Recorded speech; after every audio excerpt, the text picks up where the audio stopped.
and basketball analysis with over 70 years combined experience. This is the Bob Ryan and Jeff Goodman podcast. NBA, some college, a little bit of everything. You know, what can I say? But it wasn't going to happen here with him. I was okay with it because it wasn't about talent. Well, it is time for the Bob Ryan and Gary Tanguay Zoom and Pod here on CLNS Media. And our exclusive wagering partner on the CLNS Media Network is FanDuel. Get buckets with your first bet on FanDuel, America's #1 sportsbook. Because right now, new customers get $150 in bonus bets with any winning $5 bet. That's $150 if your bet wins. Okay, Bob, Celtics are back at it after the All-Star break. But before the second half started, Jayson Tatum uncharacteristically said he is the best player in the NBA, or the MVP, if you will. Your thoughts on that?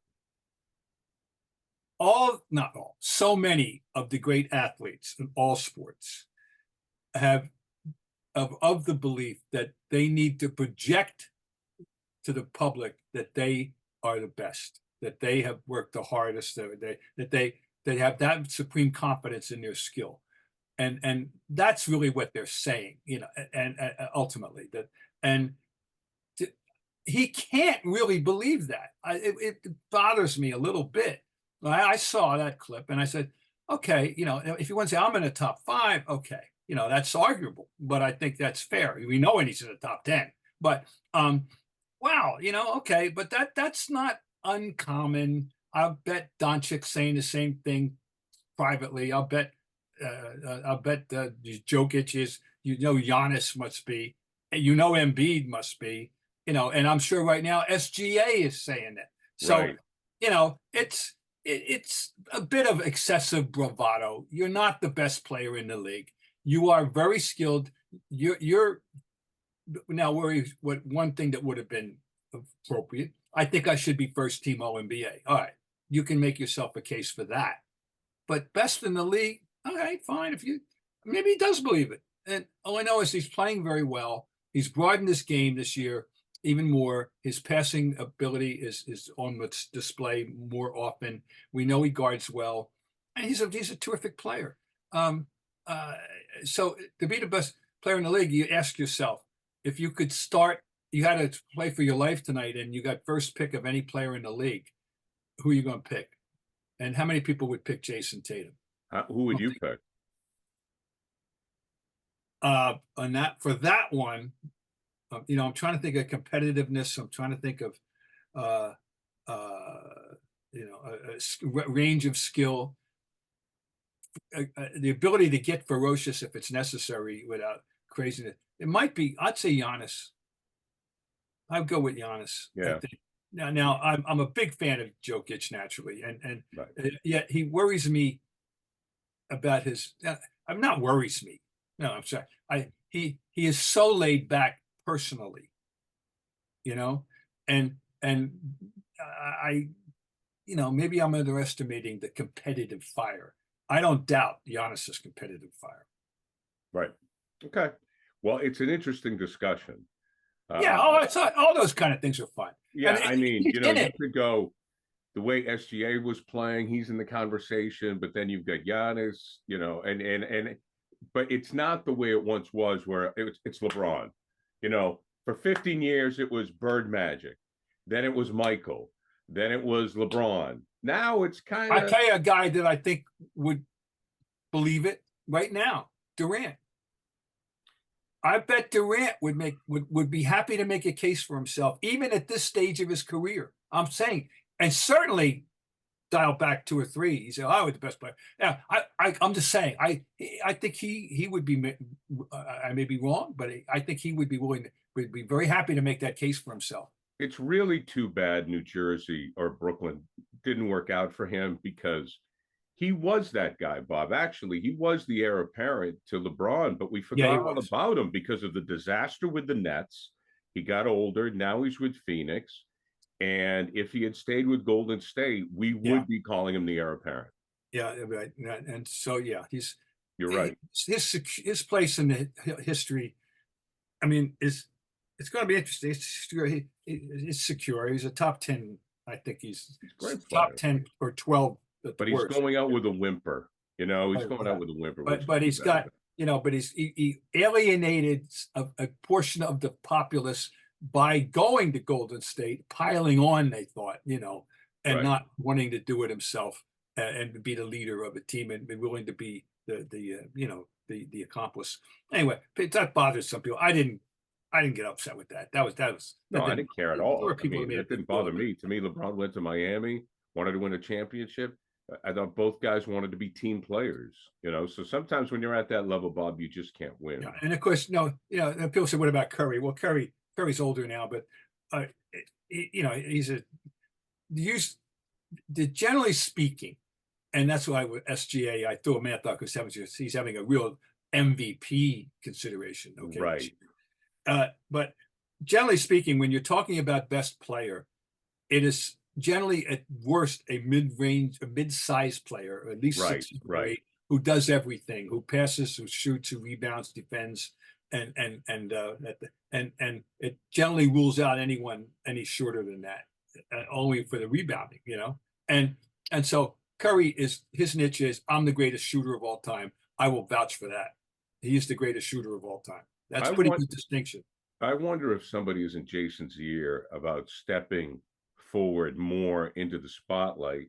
We saw him on the CBS morning show. We talked about his off the court charitable endeavors, which is wonderful. I applaud him for it. And now he comes out and he says this. So I wonder if the Jayson Tatum team, is saying, show a little more bravado, which I never think is good. I think you've got to be yourself. The charity's great. Don't get me wrong. The charity's great, but enhance the brand. Yeah. Now, the one thing I do like is his charming thrill of meeting Larry. His thrill, his public expression of gratitude and excitement for meeting Larry. I like that. I did not necessarily see that coming, but that was nice. So anyway, I was thinking about him last night. Let's get to him. Yeah, get to the game. He's become, maybe he always was, and I didn't properly. I'm just throwing him in a category. There are certain guys that they just do what they do, and all of a sudden you look up, God, he's got 25. I know. And that struck me last night. Yes. He is so good when you're at that level of scoring offense. When you're so good that he just does what he does casually. He makes those. We're used to those 25-foot step back altitudinous swishes that he comes up with. He had a couple of them last night. Remember, with a hand in his face. Yeah. With a hand in his face. And I'm not talking about pulling up like from 30 with nobody near you. I'm talking about closely guarded step backs beyond the arc, swish, and that's not. We're never shocked when that happens. Oh no, we're shocked when he misses. And I'm thinking last night, this guy's got. When they said he had 25, I said, really? Well, he had 5. He had 5 in the first half, if I remember correctly, and then which is typical. Jaylen Brown, he's the opening act. He had 20. Yeah, he goes out. They blow him out. And then, like every NBA game, I don't know why I get upset. I shouldn't get upset because it happens every game. The second quarter, the Bulls made a run. Oh, yeah. And I'm like, why can't you guys just put somebody away? But then Tatum comes out and he puts him away. So it's much to do about nothing. Oh, I agree. No, but I agree. I'm thinking we need to reevaluate. I mean, all of us, and I know I'm one of them, that overreact to blowing leads and like. It's the NBA ebb and flow. Every team. It happens every time, and every team is susceptible to it. Three-pointer. We're not the only ones. We're not the only team that's susceptible to it. But they came back. But the difference is, and I think Adam Himmelsbach made an allusion to it in the Globe story today, that unlike in the past, they are better at righting the ship when this happens. That is correct. Adam's right. He is absolutely right. And that was a perfect example last night. They're down 3. They blow it so badly that they lose a 16-point lead, and they're down 3 at the half. Right. On a bomb, by the way, a great shot. And then they come out and they take care of business in the third quarter. I said, okay, you guys done? Well, here you go. And they reasserted themselves, and they won. Second half. There wasn't much to worry about in the second half, and they played. And I liked the balance, and I also, I liked the fact that they demonstrated the breadth of their offensive skill, how many guys can help you in a given night, because Porzingis had an off night by his new standards of excellence. Right. He had a new relatively off night, and Vucevic got into foul trouble. Vucevic made him look, really outplayed him badly in the first half, but then not in the second half. But Vucevic had a wonderful first half, and he was 9 for 12, and he was doing everything. And but they wanted this with Porzingis being okay in the second half, and they got it from other sources. White, how many times do we have to say it? I mean, how wonderful White is. I mean, it's almost What's with the block shots? Let's talk about the block shots here, because this is not a tall man. No, he's 6'5". He's blocking shots of guys that are 5-6 inches taller than him. He blocked the Vucevic shot. I know. So what's up? And it wasn't a cheesy thing from behind, when he wasn't aware or anything. It was a straight on block. It was phenomenal. I don't know. The answer is wow. I don't know, except that he is the reigning master of it now in the guard position. Caruso, who those two leading in blocks, and they were against each other last night. And but it's wonderful, and it's who knew 2 years ago when this guy fell into our life out of the damn sky? Because don't tell me that if you out there knew, we're all excited that the Celtics had picked up this guy. You go to the head of the class, because I wasn't ready for this guy to be anywhere. Anything we thought he was a nice piece. So I'll give Brad, that's it. Boy, 4 stars for, or whoever. If it wasn't Brad, then some scout put the bug in his ear. Whoever, boy, what a wonderful addition to the thing that his cast he's been. We thought he was a nice piece of the puzzle, and he is a major part of this team. I don't think it said in the press release, shot blocking specialist, D-White signed. Get your buckets with your first bet at FanDuel, America's #1 sportsbook. Because right now, new customers get $150 in bonus bets with any winning $5 bet. That's $150 if your bet wins. Bet on all your favorite NBA players and teams, quick bets, live same-game parlays, exclusive props, and more. Just visit FanDuel.com/Boston and shoot your shot. FanDuel, official sportsbook partner of the NBA. But I want to talk. My favorite shot last night in last night's game. Well, obviously, when Tatum came back and he said, "Okay, fine, let's do this. We got to start the buses. It's over." Mm-hmm. But Hauser came in and hit a big three. On the run. Okay, so he's on the, for those who maybe didn't see it, he's on the run, fakes the pass to the corner, hits at least, he's 2-3 steps behind the 3-point line, on the move, big shot, getting the momentum back. Didn't hesitate. He's giving them everything that they thought they were hoping to get when they signed Gallinari, who never played for them. Ultimately, right. We had 3 of us with Jeff and all. We were wondering. He had to prove that he could do this when it matters in meaningful moments in the game, and not the garbage time. And I think he's become a significant asset to this team. And it's not the first game where he made some significant threes that helped him, to right the ship. No, and and of course his backcourt. His counterpart, not. Pritchard, I'm a member of that fan club, and right. He had once again, Gary, they have enough talent. They do, and I would like to fast forward, get all these incidental pleasantries out of the way, and arrive us in late May for Game 1 of the finals. I don't need to. I'd like to push the button, but now I want to bring it. I want to. How many? Here's one for you. All right, they are 40. They're 44-12. Okay, they got 26 games left. If they go 16-10, they win 60. A hallowed number in the NBA. How many times would that be? You think in the Celtic franchise history if they win 60? Would you like to take a guess off the top of your head? 3 times. It would be the 14th time that the Boston Celtics have won 60. Oh, okay. That's the amazing. First time was in 61-62, which was 7, 8, 9, 2. The 6th year of the Russell era. Okay. Which I think tells you something when people make these arguments about, oh, well, they only had 8 to 9 teams, and now you got to win. It's hard. It's easier. It was easier to win the championship. Well, in terms of playing successive series, yes, it was easier to win a championship. But in those 8, 9, 10 team leagues, the talent was concentrated. You know, the best players in the world were all here. And so the top 80, 90, 100 at max players in the world are congested in the NBA. And some of these other teams were pretty good.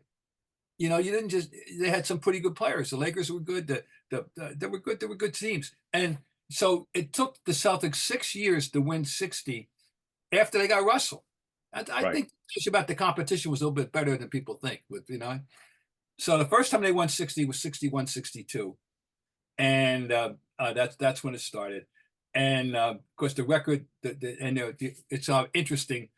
And this tells you what, we'll get the pressure on him to win the championship.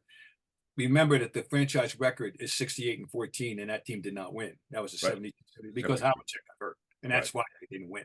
But they didn't win because the pieces didn't finally all fit the way they should. And of course, the last time they won 60 was not 07-08 when they won the championship. It was the next year when they won 63-20, and I think 62-20. And that's the year that Garnett was not available in the playoffs. Right. And if Garnett is, I think they win back. I think they win. I don't have any doubt that they win back to back. So anyway, this will be the 14th time if they are fortunate enough to win. I think I think we can safely say they're going to win 60. It's just a question. Do you think that this enables rest for the big man, for Porzingis and load management? Oh, it'll be interesting because they've got to protect 2 guys, Porzingis and Horford, that we know of. They got to protect. They got to have them ready. So this is going to be, it's going to be part of the story. I mean, you got a 6 game. They got 8, 6 in the loss, 8 in the win spread over Cleveland, and so it's going to be, Joe's going to. But now he's got. See, this is where Tillman may come in. He made his debut yesterday. It was a cameo. 3 minutes to go. He made a terrific left-hand shot under pressure on the board, to get on the scoreboard. And boy, he is a sturdy-looking fellow, isn't he? Yeah, oh yeah. That's a NBA body right there, Xavier Tillman. I had forgotten. He was off my radar screen. Come on, I hear you. So I'm anxious to see. That's my number one question right now, other than keeping guys healthy. Is we know what the others can all do. We know what the others are capable of. At the first 8, we know exactly what they're all capable of. Okay. We don't know how he's going to fit and how much he will have any kind of influence whatsoever and in the mix. And that's going to be interesting to see how Joe can, I like the Tillman saying what we want to hear, by the way, about he understands completely the role he's in. And the situation he's in. He's so happy to be in it, with a good team. So we'll get a ring. That's my number one interest level thing right now on this team is how and what they can utilize him. So the Celtics just have to keep everybody healthy, and hope the playoffs get here as soon as possible. Now you take a look at teams like Dallas who are making a run. Yeah. I never thought we'd hear from them for whatever reason, but now they are. They've won 7 in a row. Well, Doncic's numbers, just so you know, right now he's 34, 9, and 9 average. I rounded up 2 8s in the assist and okay. But 34, 9, 9. Kyrie 26 and 5.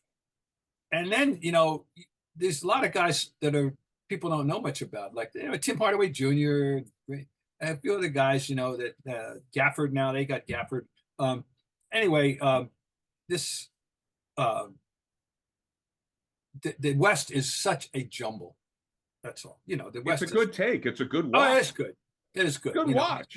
And I really am happy about OKC's presence in the mix. Happy about Minnesota.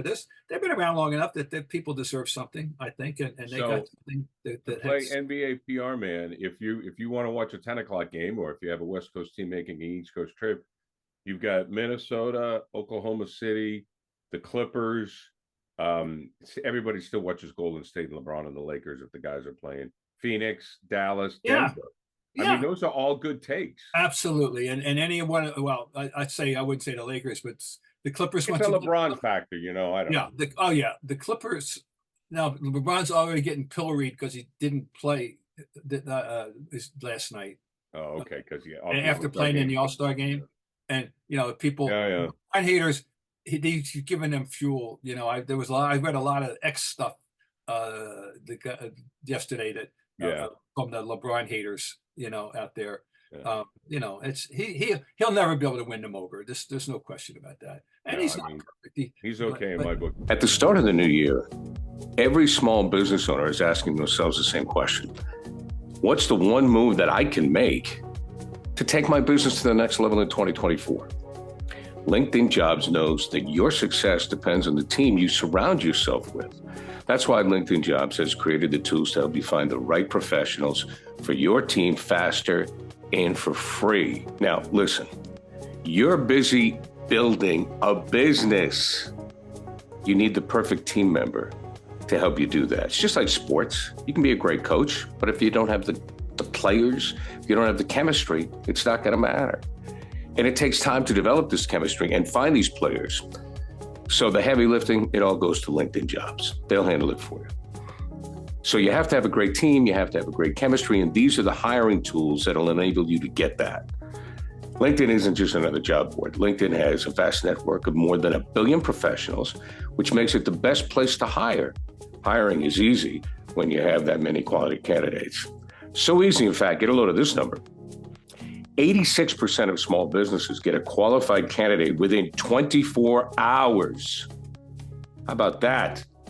So achieving your goals in 2024, you got to have the right team to help you do it.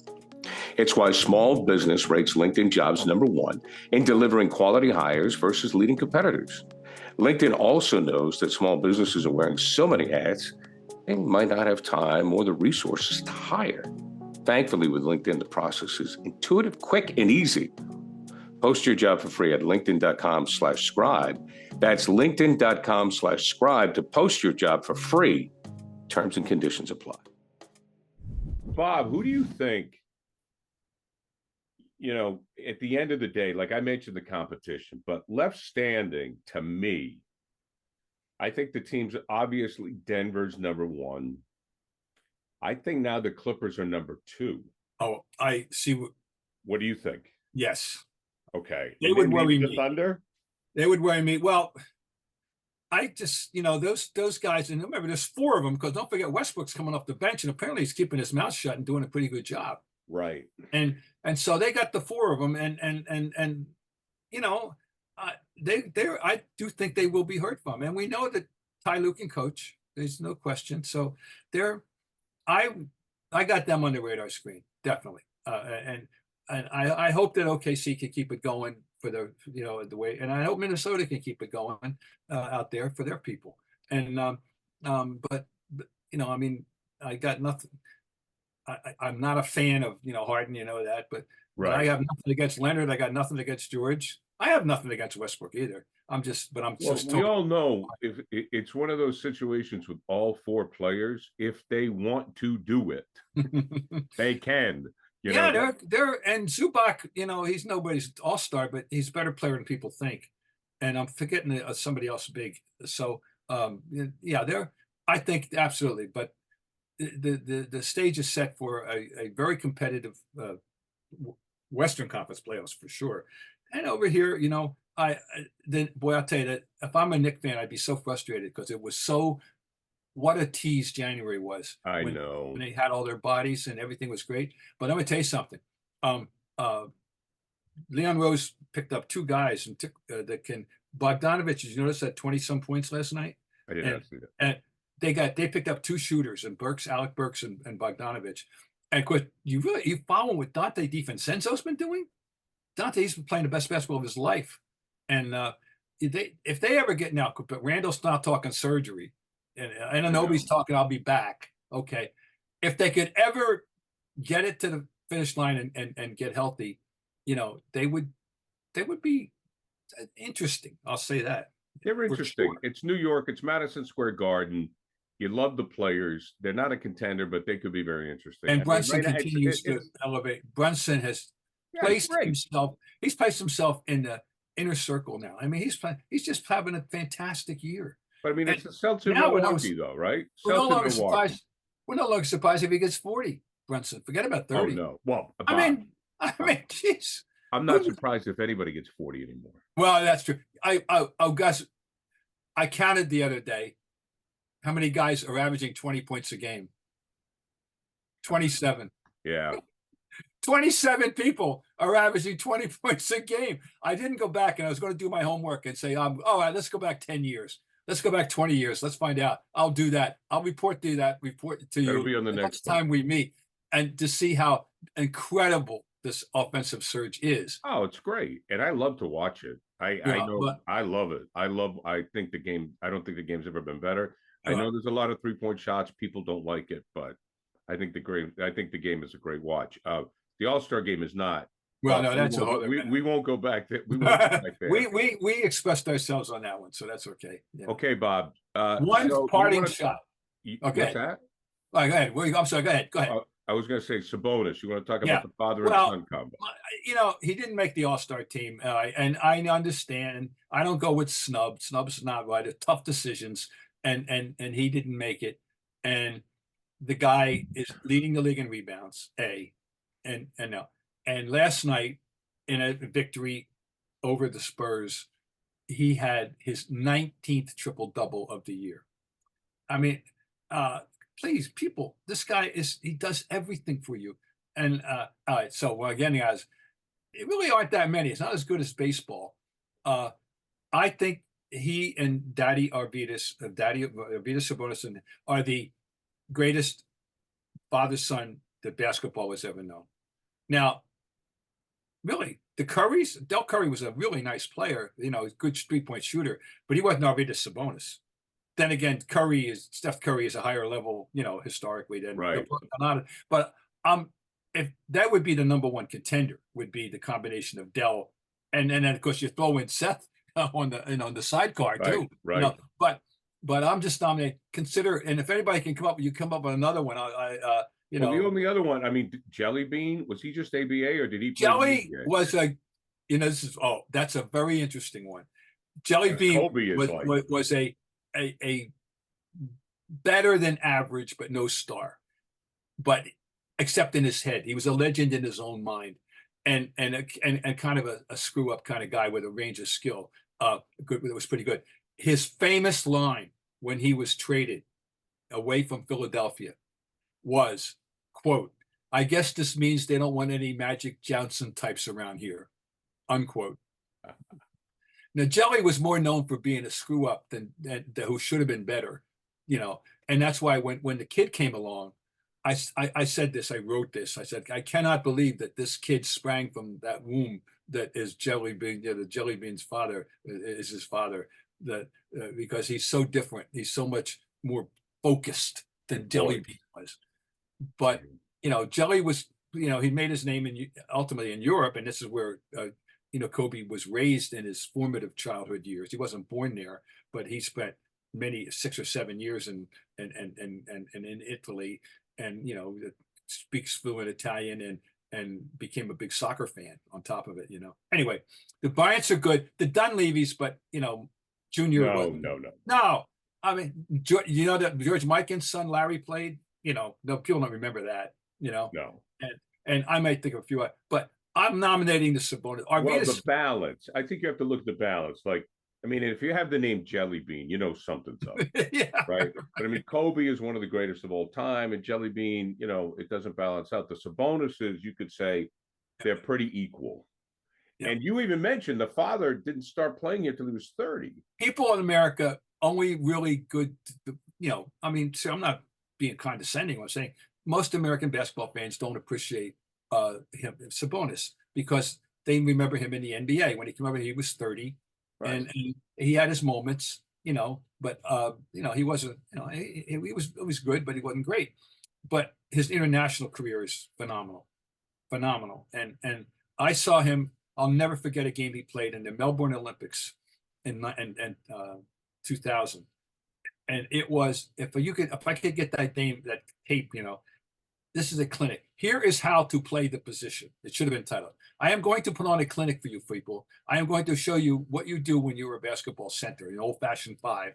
And here's how you rebound. Here's how you pass. Here's how you score. Here's how you score inside. Here's how you score outside. Here's how you play. He was a forerunner of what Jokic is doing right now. Okay. It was a forerunner of that. And here's the one thing I was told about him that we never, we didn't see enough of him. Remember, they were the team that it was the Soviet Union still in '88 that beat us. Oh yeah. Okay. And of course he's Lithuanian, and those Lithuanians bristled at the idea that they weren't being identified as Lithuanians as opposed to USSR. Anyway, right. at young age, 17, 18, 19, he was labeled as a Bill Walton with a three-pointer. Huh. That's the way he was described to me originally, and that's a hell of a thing. Well, that's what Jokic is. That's right. Exactly what Jokic is a Bill Walton with a three-pointer, and so he was the forerunner of that. Really great player. He also, though, he had a fondness for rum, or vodka. Excuse me, not rum. He had a fondness for vodka. He famously missed the gold medal ceremony in Barcelona because he had been celebrating hardy loosely. But anyway, a great player, and the kid, I just want him recognized that people understand how good. I mean, you say, how could he didn't even make the All-Star game? Well, that's just, I'm sorry, they had to kick somebody out for him. I don't care who it was, but they didn't, and then. Good for him. He was spared the embarrassment of having participated in that farce of a game. So right, good. He got rest. They can't. He can stand up and say, "Don't blame me." That's right. I had nothing to do with it. Bob Ryan, always a pleasure, my friend. You're the best. Bob, brought to you by FanDuel, our exclusive wagering partner of the CLNS Media Network. Get buckets with your first bet on FanDuel, America's #1 sportsbook. Because right now, new customers get $150 in bonus bets with any winning $5 bet. Bob, we'll talk to you next week.